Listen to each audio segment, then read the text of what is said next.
Hello, hello, and welcome back to Uncharted and Unfiltered, a journey back to you. I am Cynthia Jamieson, your host, and I am so glad that you are here with me. I look forward to these conversations each and every week. And I know I've said this before on the podcast, but I just imagine that we're sitting on a couch having a conversation about what's happening within leadership these days. And before I dive in today, I just want to, there are two caveats. One is I want to apologize ahead of time for my voice. It is family day here. And what that means is I was out for my run with my running group, and we had way more participation because it was family day, which is not really the point. The point is it was really cold out. And because it was really cold, I have a raspy voice. So I'm just going to say I'm sorry for that. And the second piece is I just want to say that this episode, and I have something for you at the end of the episode, was inspired by a conversation that I was having back and forth on Voxer, which is very similar to WhatsApp, if you're not sure what that is. And my very dear friend who's just started a new position as a leadership development professional and as a coach. And we've just been riffing back and forth on what are the things that we can do to help leaders be better leaders. And that's important to me because every leader that works with me comes to me for three reasons. They want to be a better leader. They want to be more effective leader, or they want to own their career. Those are the main things, and all of that involves navigation and understanding the values and what's important to them. And how that's relevant to you is this process that I'm going to share to you today is a great way to support you from a tool perspective. And I'm a big fan of practical tools so that you can really take ownership and agency of your own leadership. So, what we're going to dive into today is something that might sound a little like a business school buzzword, which is DMAIC, but trust me, stick with me here because it is a game changer. Now, you might be wondering, Cynthia, what in the world does a process improvement tool have to do with leadership? Well, I'm so glad you asked. Thank you for your question. I actually used DMAIC when I was working in HR to help me improve driver behavior and boost fuel efficiency within a fleet of vehicles. This framework doesn't just work for vehicles, it works for leadership development too. And here's the secret sauce: the mindset. So, if you are a new, emerging, or high potential leader, or quite frankly, if you're a leader at any level and you're ready to take your leadership game to the next level, this episode is for you. I'm going to walk you through how you can use DMAIC, so that is DMAIC, as a framework to grow as a leader. And we're going to throw in some mindset magic to make sure that you are all in and ready for your success. And so let's get started. So first up, we have the define phase. You can think of this as the who am I as a leader stage. Before you can lead anyone else, you have to define who you are as a leader. And here's the thing, that is not about being perfect. This is about being real and, more importantly, about being open to growth and about being yourself. Now, when I worked with drivers, we needed to define the behaviors that we wanted to change. Things like smoother braking, less idle time, steady acceleration were key, for example. Now, for leadership, it's the same. So ask yourself, what are the behaviors you want to focus on? Maybe you want to be more approachable. Maybe you want to be more decisive. Maybe you want to be better at delegating. And here's where mindset comes in. If you don't believe that you can improve, nothing will change. Belief is that important. It truly is. But if you approach this with a growth mindset, one where you know that you can evolve and learn, then you're setting yourself up for success. So just ask yourself, what kind of leader do I want to be? And if you don't feel like you have clarity there, it might be useful for you to think about, what kind of leader do I not want to be? I know for me, that's how I found my leadership path, was by looking at other people and experiencing as a person who reported to them what I didn't want, who I didn't want to be. Ask yourself, how do I want my team to feel when they work with me? How do I want my peers to feel when they work with me? What's the experience that I want to have as I'm leading myself and them toward a better future? Am I willing to grow and adjust as I go along? So it's important to remember here that a growth mindset isn't about being perfect. It's about embracing the journey, no matter where you are. You can think of it like a road trip if you want, where you're heading somewhere amazing, but it's going to take a few turns to get you there. It's not a linear path. It's not like this is the outcome I want. I want to attain this in 12 weeks. This is exactly the thing. It doesn't work that way because you are a human being, not a human doing. So this brings us to the second phase, which is measure. Now, this isn't about taking your leadership score, quote unquote, or judging yourself for where you are, because that's simply not helping you. It's not useful for you to do that. It's simply about checking the temperature. Where are you right now?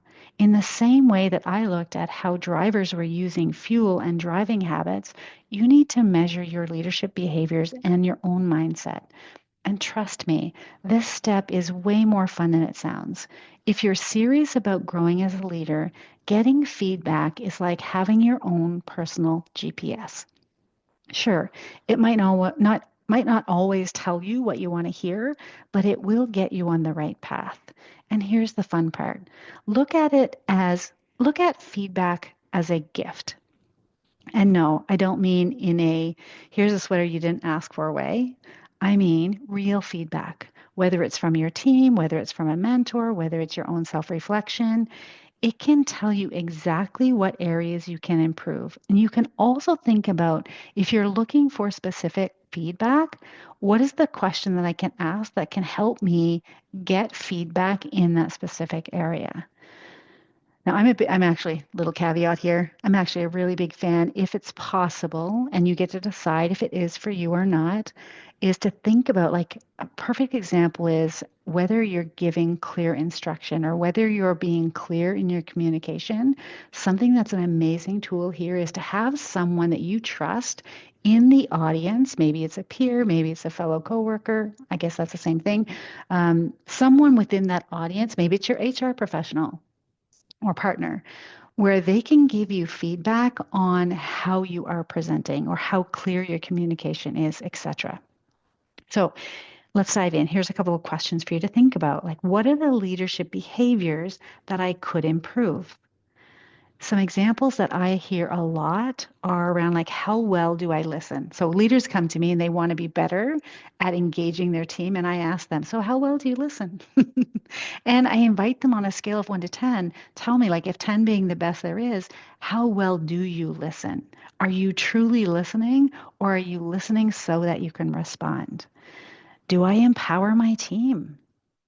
Am I trusting others or am I doing everything myself? Now, a lot of the clients that work with me tend to be of this behavioral pattern. And I think that's for a reason because I used to be like that. So this is why I know it's so important to embrace this phase with a growth mindset because no matter what you find, it's all data. And that data can help you get better. So just like drivers improving fuel efficiency, every little tweak you make over time will pay off. Nothing will be done instantaneously. It will all take intention and self-awareness and intention and making different choices, etc. Okay, so now we're going to shift to the analyze phase. Here we're taking a deep dive into the data that we've collected, but we're not just looking at leadership behaviors, we're looking at the mindset blocks too. So think about it. Just like a driver might be heavy on the gas pedal without realizing it, you might have leadership habits that you're not even aware of. Maybe you struggle with delegating because you think you have to do it all yourself. Maybe you avoid tough conversations because you're afraid of conflict. Whatever it is, it's time to dig in. Now, here's where a growth mindset can really help when you approach this phase because it's all about curiosity, not criticism. So ask yourself, what am I doing that's holding me back? Where could my mindset be blocking my growth? And what leadership fears or beliefs do I need to challenge? So here I just want to say, like, remember, this isn't about beating yourself up. This is about identifying what's going on beneath the surface so that you can change it. I want to go back to one of the points that I shared, which is around if I'm not giving feedback, if I'm not giving because I'm afraid of conflict, a lot of us as humans don't want to admit that we have fear around conflict going wrong. And so there are a couple of quick tools. I wasn't planning on sharing these, but I'm going to because they're really super useful. Um, One is around iMessages, which helps you communicate, even if you're the leader, how you feel as a result of the behavior that someone else is demonstrating so that you can have the conversation with them around what needs to change. There's also another tool, and I've used this a lot with leaders of leaders, and it can be really super useful. If you find that your team is coming to you and they're looking to you for guidance on all of those things, could be a couple of things happening there. Perhaps you're wanting to know every move, which means you might be micromanaging. And the other thing is they could just be unsure. However, here's the reframe I want you to think about. You hired them, or the organization hired them because they had skills and they had knowledge and they had experiences that fit with the job role in most cases. And so you can use a tool called SBAR, which they use in healthcare, and I'll link these up in the show notes for you.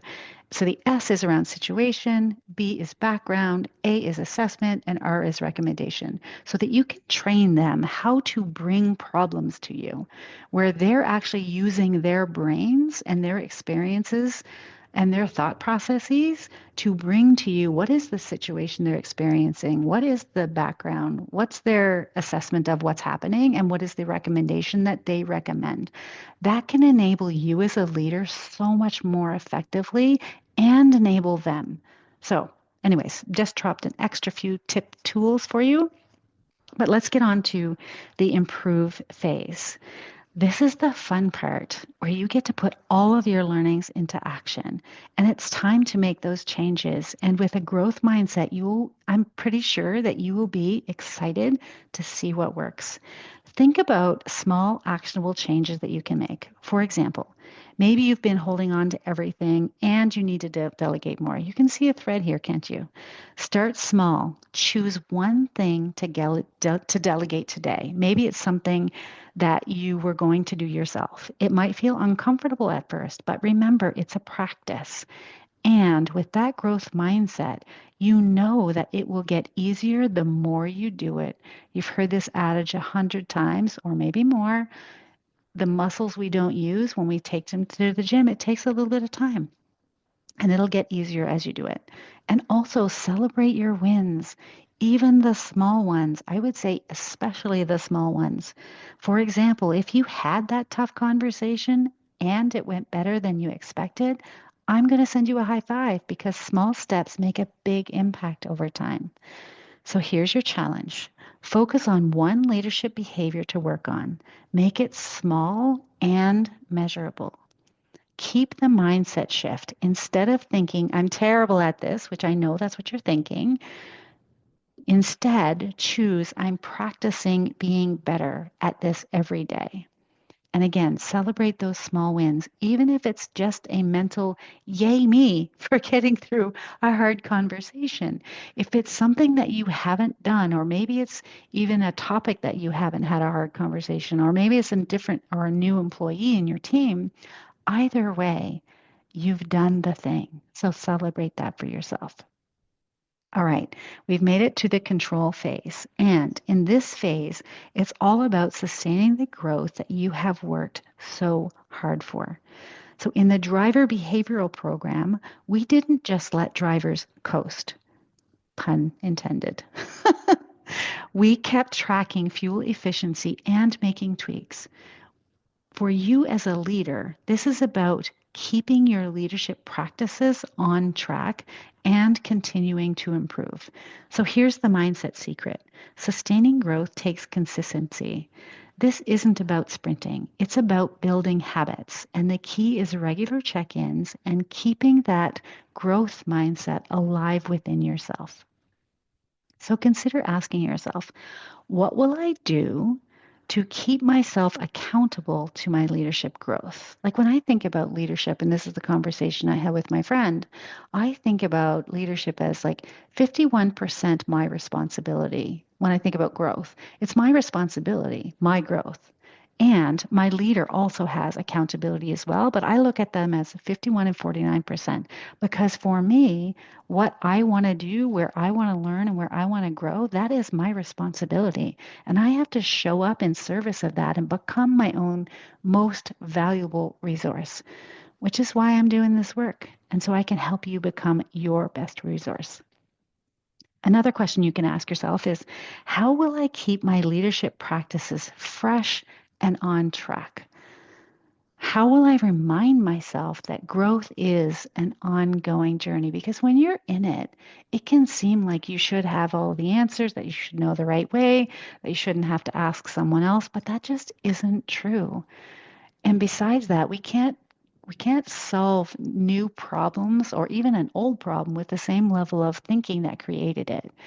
And so this is where tracking your progress can be really, really important. And it can be as simple as setting a monthly check-in with yourself, or you can get regular feedback. You can also, I was reading this the other day and I thought this was such a great idea. Like you could keep your own leadership journal about what are the micro behaviors that you're working on and how do you think you're doing. You can set up your own measurement system. You can keep it simple. It doesn't have to be difficult. Just the 0 to 5 or 0 to 10, whichever works for you. The important part is to remember that a growth mindset is about constantly looking for ways to improve, to keep making small changes and tracking your wins because you've got this. And so to wrap up, DMAIC is a fantastic framework for leadership development, but it's not just about processes. It is about mindset. When you combine the DMAIC steps with a growth mindset, you're setting yourself up for leadership success that is sustainable and exciting. It's actually fun. Maybe I'm a geek, but it actually is fun. So here's the takeaway. Define who you want to be as a leader for yourself and approach it with an open, growth focused mindset. Measure where you're at and embrace feedback as a learning opportunity. You could also decide ahead of time for yourself here that when you seek feedback, you're not going to make it mean anything personal about you as a human. It's all in service of your leadership. Analyze both your behaviors and any mindset blocks that might be in your way. And you can do that simply by eavesdropping on yourself. Improve by taking action and celebrating the small wins along the way. That's super important, especially for you high achievers, because we keep telling ourselves that we'll, be able to relax once we're done the next thing. But the next thing just keeps coming. So celebrate your growth as you go along and control your growth by keeping it sustainable and consistent. And remember, growth is a journey, it's not a race. Again, celebrate the small wins, stay curious, and keep evolving because you are building something amazing. And I almost forgot, if you're ready to dive deeper into leadership growth and harness the power of DMAIC and a growth mindset, I've created a leadership growth toolkit to help you get started. Head to the show notes to grab your copy today. So, with that, I want to say thanks for tuning in to our Uncharted and Unfiltered, a journey back to you. And I'm going to catch you same time, same place next week. Until then, keep leading with intention and enjoy the ride. I hope that you're walking away feeling more aligned with your true self, more confident in the choices ahead, and ready to leave the safe path behind, knowing you've got everything you need within. Remember, the journey to you isn't about finding one perfect direction. It's about trusting yourself enough to explore all of it. If you're ready to dive deeper, join me for the next episode and don't forget to subscribe so that you never miss the next step on your path. I invite you to join my mailing list at www.cynthiajamesoncoach.ca, where we'll deepen our relationship and you can claim your copy of Your Inner Compass, a guide to charting your course to authenticity. Until next time, stay unfiltered, stay true, and most importantly, stay you.